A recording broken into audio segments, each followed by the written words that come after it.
ሰራት የሚወዳትና የሚያፈቅራት ሚስቱ ከሌላ ወንድ ሴት ልጅ ወልዳ ደብቃ እንዳለች ከተነገረው በኋላ እስካሁን ድረስ ውስጡ አልተረጋጋም። ሊያናግራት በፍጥነት ጓጉቶ ነበረ ሚስቱ ባራክን ብትሆን። ስለዚህ እውነት የሚያውቁትን ሰዎች እውነታ ለመደበቅ ብዙ ጊዜ ታግላለች። ከዚህም ከዛም ሁሉም እያስፈራሩ ገንዘብ እየተቀበሏን ናቸው። ገንዘብ እየወሰዱባት ብዙ አስቸግረዋን ነበረ። ለመጨረሻ ጊዜ ሰይፍ የምትባለው ጓደኛዋ ከበድ ያለ ገንዘብ ጠይቃ ባራክ ስትጨቃጨቃት ሰይፍ እውነቱን ለመናገር መርጣለች። ከማስፈራራት ይልቅ ገንዘቡን አንቺ ያዡ ብላ ለሰራት ሁሉንም ነገር ነገረችው። እንደ አጋጣሚ ሆኖ ደግሞ ባራክ ከሌላ ወንድ የወለደቻት ሴት ልጇ ለሌላ ሰዎች ተላልፋ ተሰጥታለች። እነሱ እያሰቃዩን ነበረ። ብዙ የቀን ስራ የጉልበት ስራ ያሰሯታል። ዘይነብ በዚህ መሃል እቺ ልጅ ስታስተውላት በጣም ነበር ያሳዘነቻት። ዘይነብ ከእሷ ቤቷ ብዙም አይርቅም። ሰራት አሁን ወደ ቤት እየተመለሰ ባራክ ውስጥ ጥላ አግኝቷት ነበረ። ራሷን ስታለች። ሆስፒታል በፍጥነት ገብታለች። ያለችበት ሁኔታ በሞትና በህይወት መካከል ነው። ሰራት አሁን ማታ ላይ ቤት መጥቷል። ወንድሙ ምን ተፈጠረ ብሎ እየጠየቀው ነበረ። ወንድሜ ጂያን ምን ብዬ እንደምነግር አላቅም፣ ምን እንደምል አላቅም። ባራክ ሌላ ልጅ አላት፣ እኔም አላቅም። ከሌላ ወንድ የወለደችው ልጅ አላት። በጣም ነው የገረመኝ፣ በጣም ነው ያስደነቀኝ እያሉ ነበረ። ወንድሙ ደግሞ ጂያን የሚባለው እንዴት ሊሆን ይችላል እያሉ ነበረ። ባራክ ማግጣብኛለች፣ ብዙ ጊዜ ነው ማገጠችብኝ፣ ይባስ ብሎ ደግሞ ወለደችው እያለ ይነግረዋል። ከዛ በኋላ ጂያን የሚባለው ወንድሙ እንዲህ ምን እያልክ ነው ያለው? እንዴት ሊሆን ይችላል? አብዳል እንዴ? እንዴት ትላለህ? ባራክ እንዴት ታደርጋለች? ምን ሰምተ ነው? ከማን ሰምተ ነው ይለዋል ደንግጦ። በአንድ በኩል እሱም ቢሆን እውነቱን ለመቀበል በጣም ከባድ ነው እያው ነበር። ባራክ ምን አርጋ ነው እንዴ? ሆስፒታል ገብተ የለ እንዴ? በየትኛው አጋጣሚ ስተሰራች? በየትኛው አጋጣሚ ተጣላችሁ እያሉ ነበረ። ነገር ግን እሱ አሰባሰበና ሰራት አጠገብ ያገኘውን ነገር መወርወር ጀመረ። ጂያንም ተቀመጠ። እሺ ከማን ነው የወለደችው ብሎ እየጠየቀው ነበር። ጂያን አላውቅም፣ እሱን ፈልጌ ግን እደርስበታለሁ፣ አገኘዋለሁ እያሉ ነበረ። እንዲህ እያሉ 15 ቀናቶች ሞላቸው። ከዛም በኋላ ሰራት ብዙ አሰበበትና ከእሷ ጋር ከዚህ በኋላ የሚኖርበት ምክንያት እንደሌለ ገባው። ስለዚህ እየፈታት ነበረ። አሁን የሚያስፈልገው ከእሷ ፊርማ ብቻ ነው። ገና እንደነቃችን ፊርማ ያስፈርማታል፣ በይፋ ይፋታሉ። እሱ ቀደም ብሎ ወረቀቱ ላይ እየፈረመ ነበረ። በርቀት ወንድሙ ጂያን እየመጣ ያየዋል። ከዛም በኋላ ጠበቃው ከሰራት ጋር ትንሽ ካወራ በኋላ ይሄዳል። ግን እንዴት ሊሆን ቻለ ወንድሜ? የምታውቀው ነገር አለ እያለ ጂያን ቀረብ ብሎ ይጠይቀዋል። እኔ እንጃ፣ እኔም አልገባኝም። እንግዲህ በየትኛው አጋጣሚ ክፍተት እንደተፈጠረ እኔም አላውቅም። ነገር ግን ላለፉት 6 ዓመታቶች አለ በየጊዜው በየወሩ በየወቅቱ ገንዘብ እየላከች ነበረ። ወደሆነ አካውንት ገንዘብ ስታስገባ ነበረ። ወደ ማን ስታስገባ እንደሆነ ደግሞ አውቄበታለሁ። ልጁ ከተወለደ በኋላ እንደስታደርግ የነበረው አለው። ታዲያ እያልከኝ ያለው የተወለደችው ልጅ እዛ ናት ያለችው ማለት ነው እያለ ጠየቀው። አዎ መሆን አለባት እያለ ነገረው። ባራክ እንደዚህ ታደርጋለች ብዬ አልገምትም ነበረ ይላል ጂያን። እስኪ ላጣራ እያለ ሰራት ይንቀሳቀሳል። በሌላ በኩል ዘይነብ ቤት ውስጥ ናት። የእናቷን ስልክ እየፈለገች እንዴ፣ የማየ ስልክ የት ነው ያለው? ኢብሩ የት ነሽ ትላታለች። እህቷን እየጠራቻት የእናቷን ስልክ እየፈለገች ነው ያለችው። ከዛም በኋላ ድንገት እህቷ ስትጨቃጨቅ ድምጿ ይሰማ ነበረ። እንዴ የማየ ስልክ የኔ ያለው ኢብሩ አይተሻል ብላ በሩን ከፈተችው። ስትከፍተው ኢብሩ እየተጨቃጨቀች ነበረ። ድንገት ስልኩን ዘጋችው። ከዛ ዘይነብ አየቻት። ምን እየሆንሽ ነው ያለሽው ስትላ ነበረ። እሷ ደግሞ በጣም ፈርታ ዘይነብን እኮ ስትላ ነበር። ኢብሩ የማየ ስልክ አንቺ ጋር ምን ያደርጋል? አሁንም ቢሆን ያን ልጅ እየተከታተልሽ ነው እንዴ? እሱ እኮ አልፈልግም አለሽ እኮ፣ ለራስሽ ክብር እንኳን የለሽም እንዴ እያለቻት ነበረ። እስኪ ዝም በይ፣ ምንም የምታውቂው ነገር የለም እያለች ኢብሩ ተናዳ እየወጣች ነበር። ምን ነው ማላቀው? አሁንም እሱን ለማግኘት ትሞክሪያለሽ፣ እሱ አይፈልግም። ለምን ማታውቂው አንቺ ለምን ቢሆን የምታገኘው ብላ የጠየቀቻት ነበረ። ከዛ ኢብሩ አትናደጅብኝ፣ የሚሆን ነገር ልንገርሽ አለቻት። ዘይነብ ደነገጠች። ምንድነው? ምን ተፈጠረ ደግሞ? በያ ተናግሪሽ ስላልነበረ። እስኪ ቆይ መቼስ የማያናድር ነገር ከሆነ ለምን እናድዳለሁ፣ የሚያናድድ ከሆነ እናድዳለሁ ስላልነበረ። እሺ ኦካን ማለት ነው እዳ ነበረበት እና እዳውን መክፈል አቃተው። ቶሎ ብዬ ማለቴ ገንዘቡን መጥቼ ሰጥሻለሁ ምናምን ሲለኝ ነበረ። ከዛም በኋላ በጣም እኮ ቸግሮ ነበር አለቻት። እና እያልሻለሹ መቼስ በእኔ ስም ገንዘብ ተበደርኩ አይደለማ እንደዛ ነው ስትራ ነበረ። እህቴ ተበድሬ ያለው በእኔ ስም ተበድሬ ሰጠሁት አለቻት። ተናደደች። ምን ያህል ነው እያለቻት ነበረ። መጀመሪያ 200 ሺህ ነበረ አለቻት። ዘይነብ ልታብድ ደረሰች። ከዛ ትቀጥረን 800 ሺህ ነው አጠቃላይ የተበደርኩት ስትላት አበደች ዘይነብ። እንዴት 800 ሺህ ትበደሪያለሽ? ምን አምጥተን ከየት አምጥተን ነው ምንከፍለው ብላ የጠየቀቻት ነበር። ኢብሩ ደግሞ ምን ያህል ግራ እንደተጋባችና እንደጨነቃት እያስረዳቻት ነው። ይሄ ያሳፍራል። ይሄንማ እማዬና አባዬ መስማት አለባቸው ስላልነበረ እባክሽ እንዳነግራቸው እባክሽ ብላትን ለማመጣታለች። ዘይነብ አበደች። እንዴት ታደርጊያለሽ? እንዴት አምነሽው ገንዘብ ልትሰጪው ትችያለሽ እያለቻት ነበረ። ከዛ ደውይለት አሁኑ ነው የት ነው የሚኖረው ስትላት ነበረ። ስልኩን በደውለት አይሰራም እየነገረኝ ከዘመዶቹ ጋር እንደሚኖር ነበረ። ትክክለኛ ቤቱን አላቆም አለቻት። ጭራሽ ደግሞ ዘይነብ ይህን ነገር በጣም አበሳጫ። ዝም በይ አታልቅሺ ብላ ስጮባን ነበረ። ከዛ መልሳ እንዴት በዚህ መንገድ በፍቅር ልትታይ ትችያለሽ ብላ ልታንቃት ደረሰች። እህቷ ኢብሩ ዝም ብላ ነው የምታለቅሰው። ዘይነብ አፏን ይዛለች። እና የሚኖርበትን ቦታ ታውቂ ማለት ነው? ልታሳብጅኝ ነው? ምን አለን እስኪ አምላኬ ሆይ እያለቻት ነበር። ኢብሩ ደግሞ የሆነ ነገር እንሸጥ እያለቻት ነበረ። ምንም ነገር አይሸጥም፣ ጂና ፊትሽን ታጠቢ፣ ለማንኛውም የሆነ መፍትሄ እንፈልጋለን ትላታለች። በሌላ በኩል ሰራት እዛው አካባቢ እየመጣ ነበረ። የነ ዘይነብ ሰፈር ባራክ የወለደቻትን ሴት ልጅ ሊያይ ይፈልገዋል። እሷን ካየ አምናለሁ ብሎ ነበር አመጣጡ። ወንድሙ ደግሞ እንዳትሄድ ብሎ አስጠንቅቆ ነበረ። ሰራት ግን እምቢ ብሎ ወደዛ ቦታ እየመጣ ነው ያለው። ወደ ቦታው እየቀረበ በአንድ በኩል ደግሞ ዘይነብ አበባ የምትሸጥበትን ቢስክሌት እየነዳች ነበር። ድንገት ገጫት። ሲገጫት እስከነ ቢስክሌቱ ወደቀች። ቶሎ ብሎ ከመኪናው ወጣ። አንተ እያያነዳም እንዴ ምን ሆናል እያለችው ነበረ። አንቺ ስቀሳቲም እንዴ እያላ ነበር። ደገፍ አድርጎ አነሳት። እንዴት ነው ቆይ አንተ የትምህርት መንጃ ፈቃድን ከየት ነው ያገኘው? ቆይ አንተ ከየት ነው ዝም ብሎ ነው መንገድ ዳር ላይ አግኝቶ የሰጡክ? እንዴት እንደዚህ የምትረጋገው? በመኪና ገዝቼ የሆነ ነገር በሆነስ በጣም ነው የምታሳዝነው አለችው። ይቅርታ አንቺ እኮ ትንሽ እኮ በተጠነቀቂ እኮ ከበድ ያለ ነገር እኮ አይፈጠረም ነበር ይላት። አረጋ ብሎ አንተ ነህ በደንብ መጠንቀቅ ያለብህ፣ ምናልባት የሆነ ነገር በሆነስ በጎዳስ ኖሮ እያለችው ነበረ። ተጠንቀቂ፣ ውስጥ ለውስጥ መንገድ ነው፣ በጣም እያበረርክ አትንዳ እያለችው ነበረ። የወዳደቁትን አበቦች መሰብሰብ ጀመሩ። እሱን አበባ እንዳትጎዳው ለጽጌረዳ ነው፣ በደንብ ከነካው ያው ይሰበራል አለችው። ችግር የለም እኔ አንቺን አበባ አልሰብርም እያለ ነው። ቀና ብላ አየችው። አበቦቹን እንዳሉ ረጋ ብለው ሰበሰቡና እዛ ብስክሌቱ ላይ የጫኑ ሳይህ እዚህ ሰፈር አትመስለኝም ወይ የሆነ ሰው ለመጠየቅ ነው የመጣኸው ወይ ደግሞ መንገድ ጠፍቶብሃል አለችው። የሆነ ሰው ለመጠየቅ ነበር የመጣሁት ብሎ የሆነ ሰው ስም ጠየቃት። ነው እንዴ? በዛ ጋር ቀጥታ ሄድና ማነው በቀኝ በኩል ትታጠፋለህ፣ ፊት ለፊት ያለው ቤት እዛ ነው አለችው። ከዛም በኋላ ሳይክሉ ላይ ወጣች፣ ሄደች። እሱ መኪና ውስጥ ገብቶ ወደ አለችው አቅጣጫ እያመራ ነበረ።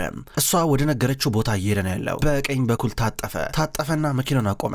ከመኪናው ሊወርድ ብሎ እየተዘገጃጀ ነበረ። በድንገት ነበረ ልጅቷን ያያት። ሳያት ደነገጠ። እሷ ልብስ ምናምን ነገር የታጠበ እያሰጣች ነበረ። ካደር እያሰጣች ዝም ብሎ ከመኪና ውስጥ ወጣና ተመለከታት። አካባቢውን በደንብ ቃኘ። ቤቱ ራሱ ነው። በእርግጠኝነት እሷ ናት የባራክ ሴት ልጅ ብሎ መጠርጠሩ አይቀርም። ካደር ደግሞ ልብስ እያሰጠች ድንገት ወዳላ ዞር ስትል አየችው። ስታይ ያስታወሰችው ጋዜጣ ላይ ያየችውን ፎቶ ነበረ። ይህም ቱሊያ አክስቷ እሷን የምታሳድጋት እንዲሁም የእሷ ባለቤት እየወር ነበረ ጋዜጣውን ይዘው። እኛ እዚህ እንጨናነቃል፣ እነሱ አለማቸውን ይቀጫሉ፣ ሴት ልጃቸውን ጥለው ሲባባሉ ነበረ። እማዬና አባዬ ብላ አስባ ነበር። አሁን ካደር ስታዩ አባዬ ብላ እየሮጠች ዳቀፈችው። ልቅቅኝ ነው አባትሽ አይደለም እያለ ነበረ። ልትወስደኝ መጣኸው? ልትወስደኝ ነው አይደለ ስትለው እኔ አባትሽ አይደለም ብሎ መኪና ውስጥ ገባ። እንባ የተናነቀው መኪናውን አዞረና እየሄደ ነበረ። ከዛ ካደር ተረጋግጣለች። ድንገት ከዛ ቱሊያ መጣች። ምን ሆነሽ ነው ስትላት አባዬ ስትል ነበረ። የምን አባት ነው የምታወሪው? አንቺ እኮ አባት የለሽም እናትም የለሽም፣ ስለምን አባትና እናት ነው የምታወሪው ብላ ቱሊያ ስትቆጣት፣ ነገር ግን ካደር ድንገት እጇን ተነክሳትና የቱሊያን በሩጫ መኪናው ስትከተል ነበረ። መኪናው በጣም ርቀዋል። ነገር ግን ካደር አሁንም ቢሆን እየሮጠች ነበረ። ማታ ላይ ዘይነብ ከእህቷ ጋር ተቀምጣለች። አብረው እየወሩ ናቸው። ዘይነብ ለምን አበባ የምትሸጭበትን ፒካፕ አንሸጠው ማለቻት። ተይ እባክሽ አይደለ ስታስብ ይሄ ፒካፕ ያውላ ገንዘብ ያወጣል፣ እንሸጠው ብንል እንኳን ምንም አያወጣም፣ ገንዘብ አይገናኝም እኮ በጣም ብዙ ገንዘብ እኮ ነው የተበደርሽው፣ ስለምን ነው የምታወሪው? ከበድ ያለ ነገር ካልሸጥን አይሆንም እያለቻት ነበር። ሁለቱም ጨንቋቸዋል። በሆነ መንገድ እናልፏልና አትጨናነቂ ብላ እህቷን ታባብላታለች። መሸውዳ ቢያናድዳትም ድንገት አባታቸው መጣ። አባታቸው ብዙ ስራ ሲሰራ ስለዋለ እጁን ትንሽ ተላልጦ ነበር። የሆነ ቅባት አምጭለት ብላ ዘይነብ እየጠየቀቻት ነው። ኢብሩ ወደ ውስጥ ትገባለች። ድንገት እናቷ ይዛ መጣች። በአንድ በኩል ዘይነብ ደግሞ የሆነ ቦታ ተልካ እየሄደች ነበር። በድንገት በነ ካደር ቤት አጠገብ ስታልፍ በመስኮት በኩል ቱሊያና ባለቤቷ ይጨናነቃሉ። እንዴት ልጠፋብሽ ቻለች? ደብድበሻት ነው ብሎ እየጠየቃት አልደበደብኳትም ብላ እየመለሰችለት እንደ ጠፋች ሲገባ ዘይነብ በር አንኳኳች። በር ስታንኳኳ ቱሊያና ባላ በሩን ከፈቱ።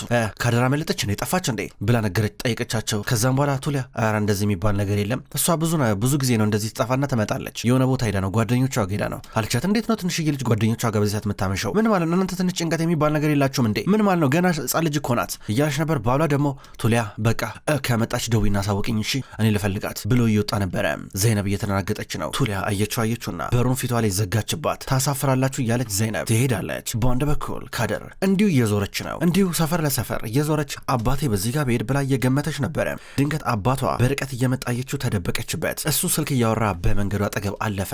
ከዛ ካደር በቀጥታ ወደ አንድ ፓርክ ሄደች። ግራ ገብቷታል። ተቀምጣ ዝም ብላ እያለቀሰች ነበረ። በአንድ በኩል ዘይነብ ደግሞ ፓርክ ልትሆን ትችላለች ብላ አበባዋን እንደተሸከመች ነው እስከነ ፒካፓ አንስታ ወደዛ ፓርክ አመራች። አገኘቻት። ስታገኘት እንዴ ካደር እዚህ ምን ታደርጊያለሽ ስትላ ነበረ። ዘይነብ እባክሽ ለአጎቴ ኤርካንና ለአክስቴ ቱሊያ ያሳለፈሽ እንዳሰጭኝ እማዬና አባዬ ጋር ውሰጂኝ እባክሽ፣ አለበዚያ እነሱ ያሰቃዩኛል፣ ቢቀርብኝ ነው የሚሻለው፣ አለበዚያ ያሰቃዩኛል እባክሽ፣ ዛሬ እኮ አባዬ ሊወስደኝ መጥቶ እኮ ነበረ አለቻት። ከዛስ ስትላት ከዛም በኋላ ቶሎ ሄደ እዩ እማዬና አባዬ እነዚህ ናቸው ብላ የጋዜጣውን ብጫቂ ሰጠቻት። ከዛ እነዚህ ዘይነብ ሚዲያ ላይ ታውቃቸዋለች፣ በጣም ታዋቂ ሰዎች ናቸው፣ ሀብታም ናቸው፣ እንዴት ነው አቶ ሰራት ያንቺ አባት ሊሆን የሚችለው ብላ እየጠየቀቻት ነበረ። መጥተው ነበር ሊወስደኝ፣ ድንገት ነው የሄደው፣ ቱሊያና አጎቴ ሲያወሩ ሰምቻቸዋለሁ፣ እነሱ ናቸው እማዬና አባዬ አለቻት። ዘይነብ ደግሞ እሺ በቃ እሺ ችግር የለም ቱሊያ ጋር አልወስድሽም ተረጋጊ ብላ መኪና ውስጥ አስገባቻት። በሌላ በኩል ዛሬ ስላጋጠመው ነገር ወንድሙን እያናገረው ነበረ። ሰራት ይኸውልህ ድጋሚ እዛ ሰፈር እንዳትሄድ፣ ምን አለኝ ብለህ ምን ቀረኝ ብለህ ነው አንተ እዛ የምትሄደው? ምን ታደርጋለህ እያለው ነበረ። ሰራት ደግሞ ምንም በቃ እንግዲህ ማየት ነበረብኝ ሲለው ነበር። ተው ስማችን ይጠፋል ሲለው ምን ስም አለን? እስኪ ምን የቀረ ስም አለ? ከዚህ በላይ ምን ስም የሚያጠፋ ነገር ተፈጥሮ ነው? አሁን እንደው እኔ ከዚህ በላይ ስም የሚያጠፋ ነገር ምሰራው? ተመልከት ወንድም ያለንበትን ሁኔታ። ባራክ መነሳት አለባት። ልጆቼ ላይ ምን ጠባሳ እንደምትሰራው ሳስበው ግራ ይገባኛል። ይኸውልህ እዚህ ቤት ውስጥ ያሉት ቪዲዮዎች አብዛኞቹ ጠፍተዋል። ይሄ ማለት ይሄ ሰው በተደጋጋሚ እዚህ ቤት ይመጣ ነበር ማለት ነው። ምናልባት ከመካከላችንም ሊሆን ይችላል። ግራ ገባኝ እኮ። ምናልባት ደግሞ የቅርብ ጓደኛችንም ሊሆን ይችላል። አምላኬ ተጨነኩኝ ለአብድ ነው። እሱን ግን መፈለግ አለብኝ በቃ ቢሆነ መንገድ አገኘዋለሁ እያል ነበረ።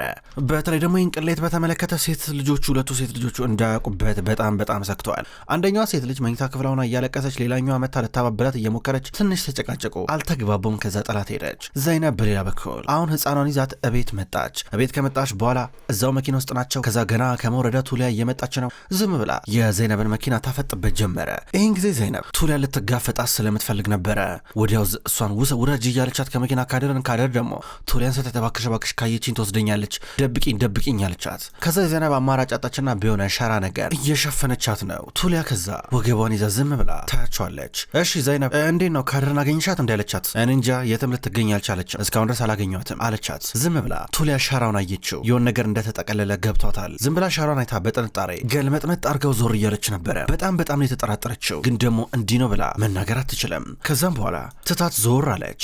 ነገር ግን አሁን መታዘቧ እንደቀጠለች ነው። በአንድ በኩል ዘይነብ ደግሞ እህቷን ጠራቻት። ነይ ዕቃ አምጥቼ ነው ብላ እስከነሸራው እስከተጠቀለለው ተሸክመው ወደ ውስጥ እያስገቡ ነበረ። ቱሊያ አልገባትም። ከዛ ኢብሮና ዘይነብ ተሸክመው እንደገቡ እቤት እናትና አባታቸው ዛሬ ደግሞ ምን ይዛችሁ መጣችሁ ብለው እየጠየቋቸው ነበረ። ከዛም በኋላ ከሸራ ውስጥ ካደር ወጣች። እንዴ ካደር እዚህ ምን ታደርጋለች ብለው ገርሟቸው እየጠየቁ ነበረ። ከዛም በኋላ አባቷ በጣም ብዙ ጥያቄ የጠየቀ ዘይነብ ከዚህ በኋላ ካደር እዚህ ነው የምትሆነው ብላ እየተናገረች ነበረ። ይኸውላችሁ ልጅቷን እያሰቃዩዋን ነው፣ በቃ እዚህ መሆን አለባት እባካችሁ ብላ እናትና አባቷን የተለማመጠች። ኢብሩ ግን ምንም ደስ እያላት አይደለም። ልጅቷ አረባዋን ነበር የሆነ ምግብ ነገር ሰጠዋት። በማግስቱም ወዲያው ነበረ ዘይነብ ካደርን ይዛት ወደ ሰራት ቤት የመጣችው። እዛ ግቢ እየገቡ እንዴ ይሄ ነው እንዴ ማየና ያባዬ ቤት በጣም ትልቅ ቤት ነው ደግሞ በጣም ያምራል ብላ የጠየቀቻን ነበረ። ዘይነብ እጇን ይዛት ወደ ውስጥ እየገባች ነው። በርቀት የሰራት ሴት ልጆች መኪና ውስጥ እየገቡ ወደ ትምህርት ቤት ሲሄዱ አየቻቸው። ከዛ ወደ ውስጥ ገቡ። ሰራት ደግሞ የቤታቸውን ሰራተኛ አሁን ባራክ ስለሌለች ብዙ ነገር እያስጠነቀቀ ነበረ። ብዙ የሚሰሩ ስራዎች ነበሩ ባራክ ድሮ ለሴት ልጆቿ የምታደርግላቸው። አሁን ባራክ ባለመኖሯ ምክንያት ሰራተኛ መርሳት የሌለባትን ነገር እየነገራን ነበር አስረግጦ። ከዛ መኪና ውስጥ ሊገባ ሲል በድንገት ዘይነብን አያት። ከዛ በኋላ ድንገት ካደር ደግሞ ስደ አባዬ አለችው። እናንተ እዚህ ምን ታደርጋላችሁ? ምን ልታደርግ የመጣሻት ይችልች በማለት እየጠየቃን ነበር። ዘይነብ ደግሞ የራስ ልጅ እኮ ናት ስትለው የኔ ልጅ አይደለችም ብሎ ይናገራል። ምን ማለት የኔ ልጅ አይደለችም ማለት በማለት እሷ እየጠየቀችው ነበረ። በአንድ በኩል ካደር ደግሞ አጎቴ ኤርካን ሲናገር ሰምቸዋለሁ። እቺ ናት እናቴ እቺ እንደሆነች አውቃለሁ ብላ ጋዜጣውን አሳየችው። እሱ ያንን ብጫቂ ጋዜጣ ተቀበላትና ትኩር ብሎ ተመለከተ። ትክክል ነው የምታውቀው ነገር ልጅቷ። ከዛም በኋላ ቀና ብላ ወዲያው ዘይነብን ተመለከተቻትና ካደር እንዴ እማዬና አባዬ አልተጋቡም እንዲ ያለቻት። እንደዛ ታስብሽ ካደር የኔ ውድ እያለቻን ነበረ። ነገሩ ከባድ ነው። በአንድ በኩል ሰራትም ቢሆን ቺት ተደርጎበት ከሌላ ወንድ እንደወለደች ዘይነብ ቀስ ብሎ ነበር የገባት። ከዛ ልታናገረው ሄደች። ነገሩ ከባድ ነው እያለችው ነበረ። የልጅቷ አባት የት ነው ስትለው እኔም ባገኘው ንቄ ገለው ነበር ይላታል። እሱስ ልክ ነህ፣ ነገር ግን እቺ ልጅ እዚህ ቤት መኖር ይገባታል አለችው። እምቢ እያላን ነበረ። አይሆንም አለችው። ይከራከራታል። ከዛም በኋላ ካደር መታጠቢያ ክፍል መሄድ እፈልጋለሁ ሽንት ቤት አለቻት። አስፈቀደችውና ወደ ውስጥ ይዛት ገባች። እያለቀሰች ነበር። ካደር ጀርባዋን እያቃጠላት ነው። ከዛ ዘይነብ እስኪ ሌልሽ ብላ ጀርባዋን ሰታት። ጀርባዋ በጣም ብዙ እንደተደበደበች እንደምትገረፍ ያሳያል። ዘይነብ እያለቀሰች ነው። አልቅሳ አቀፈቻት። ከዛም በኋላ እየተደበደበች እንዳለና አሁን ከተመለሰች ከባድ እንደሚሆን ነገረችው። ልጅቷ እዚህ መሆን አለባት ብላ ጥላው እየሄደች ነበር። ዘይነብ ሰራት ቁሚ እያላን ነበረ። እሷ ግን ጥላው ሄደች። ወዲያው ካደርን ተሰናብታት ጥላት እየሄደች ነው። ሰራት ግን እሺ የሚላት አይመስልም። ዘይነብ እየመጣች እህቷ ኢብሮ አገኘቻት። ከዛ ቱሊያ ልታናግራት እየሄደች ነበረ። ዘይነብ ልትጣላት እንዴት ልጅ ይደበደባል ብላ ልታናግራቸው እየመጣች ነበረ። ነገር ግን ተላለፉ። ቤት ውስጥ እነ ቱሊያ የሉም ነበረ። ድንገት ሰራም መጣ። ራሷን ልጅቷን ይዘው መኪና ውስጥ እንዳለች እቺ ልጅ ከዚህ ውሰጅልኝ አልፈልግም እያላን ነበረ። ከዛ እሷ ደግሞ ከአንተ ጋር መኖር አለባት እያለችው እንደራደር አላት። ይህም እሷ አብራት የምትቆይ ከሆነ እዛ ቤት ውስጥ እንደምትቆይ ነገራት። ከዛ ውጭ ግን ሆቴል ሊከራይላቸው ብቻ እንደሚችል ብቸኛ ያለው አማራጭ እሱ ብቻ እንደሆነ እየተናገረ ነበረ። በዚህ ምክንያት ነበረ ኢብሮ ተደራደሩ ይክፈልሽ ስትላት የነበረው። ስንት ልክፈልሽ ብሎ ሲጠይቅ 800 ሺህ አለችው። ሳይሽ በጣም የዋ መስለሽ ነበር ግን ብልጣ ነገር ነሽ አላት። ትንሽ እያፈረች ነበር፣ እየተሳቀቀች ነበር ዘይነብ። ለኢብሩ ስትል ነው ሁሉ ነገር የምታረገው። ከዛም በኋላ እሺ አላት። ከዛ ወስዳቸዋለሁ፣ ሴት ልጆቼ ግን ስለዚህ ጉዳይ እንዳያውቁ ብሎ ወሰዳት። እቤት እንደሚሄዱ ተነጋገሩ። እሷ ከዛ ልብሷ ልትወስድ እየመጣች ነበረ። ለእናትና ለአባቷ ቆንጆ ስራ እንዳገኘች፣ የሞግዚትነት ስራ እንዳገኘች ነገረቻቸውና አሳመነቻቸው። ቱ ላይ በረጋ እያገኘቻቸው ነበረ። ዘይነብ ወዴት ነው ደግሞ የመኪና ኬት ነው የመጣው? የቅንጦት መኪና ስትላን ነበረ ተጠራጥራ። ስራ አግኝቼ ነው የሞግዚትነት ስራ ትላታለች። እና እስካሁን ድረስ ስለ ካደር አልጠየቅሽኝም፣ አይተሻታል? አግኝተሻታል አለቻት። ኧረ እኔ አላገኘኋትም እያለቻን ነበር። ከዛ ምንም እንደማልመሰላት ሆና መኪና ውስጥ ገብታ ትሄዳለች። ከዛ በኋላ ሰራት ማታ ለሴት ልጆቹ ንግግር እያደረገ ነውና ለወንድሙ ምን እንደተፈጠረ የዘይነብ የምትባል ሞግዚት እንደመጣች ምናምን ይነግራቸዋል። እንደምታግዛቸው ነገራቸው። ከዛ በኋላ ትንሿ ካደር ደግሞ እህቷ እንደሆነች እዚህ ጋር ዘይነብ ስታስረዳ ነበረ። የሰራት ሴት ልጆች ግን በቀላሉ አይዋጥላቸው፣ ምንም አልተመቻቸውም፣ ይህን ነገር መስማት አልፈለጉም። እየተመናቀሩ እየተነጫነጩ ትተዋቸው ይሄዳሉ። ዘይነብ ግን ተስማማች። ሰራት ፈርሚ እያላን ነው። ምንድነው ስትለው እዚህ ቤት ውስጥ የሚካሄደውን ነገር ለውጭ ጋዜጠኞች ያሳለፈሽ እንደማሰጪ ማስተማመኛ ነው፣ ፈርሚ አላት። ኧረ እኔ ባልፈረምን ችግር የለም አልናገርም አለችው። ፈርሚ ብሎ አስገድዶ እያስፈረማን ነበረ። ከዛ ካደርን ይዛት ወደ ውስጥ ገባለች። ሁሉም ከሄዱ በኋላ ጂያን ወንድሙ ሰራትን ምንድን ያጠፋው ምንድን ያረከው ብሎ እየጠየቀው ነው። ክብራትና ክብራን እንኳን ወደ ቅመም ስቶሪ የዩቲዩብ ቻናል በሰላም መጣችሁ ውድ ተመልካቾች።